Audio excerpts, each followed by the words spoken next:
Hello, and welcome to another edition of Coffee Talk with attorney Brian D. Lerner. In this particular episode, I would like to talk about the witnessed will. There are several different kinds of wills, but in California here, the most popular is referred to as the witnessed will. So, what is needed generally, and what do you have to do in order to make it valid? Now, I have lots of other videos on different subjects about will, such as undue influence, fraud, things like that. But in this particular case, I want to talk just about the witnessed will itself and essentially what's required in order to make it valid. So essentially, um, the formal requirements of the witness will are such that it must be in writing and it must be signed by the testator. Okay, now what's the testator? Well, the testator is the person who's actually making the will and giving the, bequeathing whatever property to whomever. Okay, so there's issues as to, for example, if the testator can't sign it, then it can be done in the name of some other person in the testator's presence and by the testator's direction, or it can actually be done afterwards by a conservator pursuant to a court order to make the will. Okay, now when the testator cannot actually sign because either he or she is illiterate or he or she, which is much more the case these days, is unable to. A lot of people, unfortunately, they wait till they're on their deathbed to make the will. But assuming in this case that they are on their deathbed and they can barely move their arms, it is possible to sign by an X, okay, when the proper regulations and procedures are taken forward and into consideration in order to make sure that just anybody off the street doesn't sign this. So, of course, it has to be done in the testator's presence and again at the testator's direction. Okay? Now, what about the witnesses? Okay? What are the requirements for the witnesses of a witness will?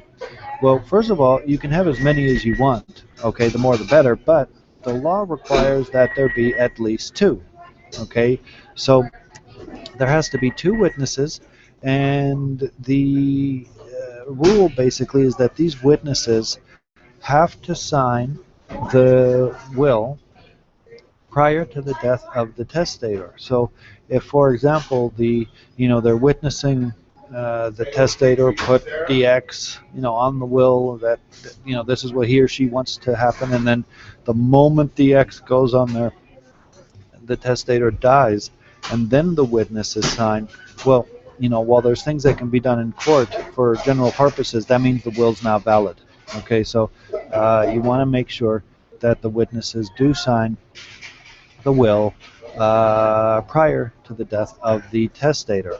Now, the witnesses should be in the room at the same time when they see the testator acknowledge the will. It's not an absolute requirement, but the moment that's not done, it does make it more difficult as far as proof and validity and things like that. So try to make sure that when doing the witness will, that both witnesses are in the room at the same time that the testator signs the will. Now, the witnesses themselves, they do have to understand that the instrument that they are witnessing is the testator's will. They certainly don't have to have a full legal knowledge of every provision that's in there. They don't even have to know who gets what. But they do have to have some knowledge and understanding that it is the testator's will that they are signing. Now, the witness themselves also have to have capacity. Okay, they have to understand what they're doing. Okay, so you can't just get a 5-year-old to stand there and sign as a witness to the will. While there's no formal requirement that one be over 18, there are certain issues that pop up when one is not. So try to get witnesses that are over 18, that understand it's the will, and that have capacity. So who who is allowed to be a witness and who cannot be a witness? Well, first of all, you do not want anyone who is an interested party in becoming a witness. Okay, so for example, and sometimes I'll exaggerate in order to make the point. For example, let's say that Joe gets, the $300,000 in the bank account, and let's say Joe is also a witness. Well, there is a presumption of undue influence and fraud when a beneficiary of a will is also the witness. So what you want to make sure is that who's ever the witness, you do the requirements that I've stated earlier, but that they are not an interested party in the will. They're not going to receive anything one way or another. So then, let's say that you don't have anybody that or you don't have two non-interested people that are going to sign. Who can you get? Well, the attorney who drafts the will can be a non-interested witness. Any of the staff of the attorney, so the paralegals, the clerks, the receptionists, anybody there at the hospital. Let's say you're in the hospital. Any of the nurses, any of the staff there, assuming that the hospital permits that. So there are ways of getting people who are going to be able to be a witness, even though you don't know them personally. That's not a requirement. Okay. Um, so the other item is that the will must be notarized. Okay. If you have two witnesses sign that they, saw you sign the will, but you don't have a notarization, the will is not valid.